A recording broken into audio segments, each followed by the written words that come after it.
Hello everyone, সবাই কেমন আছো?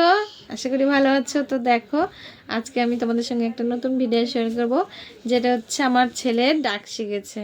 ঠিক আছে, কাকে কাকে ডাকতে পারে চলো তোমাদেরকে শোনাই। বলো মা,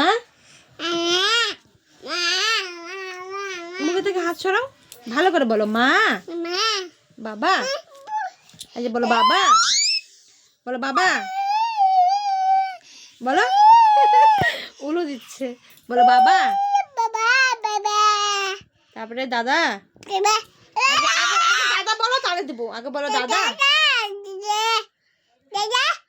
দিদি, দিদি, আগে বলো দিদি, বলো আসো। তো চলো, ভিডিওটা কেমন লাগলো অবশ্যই কমেন্ট করে জানিও। আর কি বলবো, টাটা।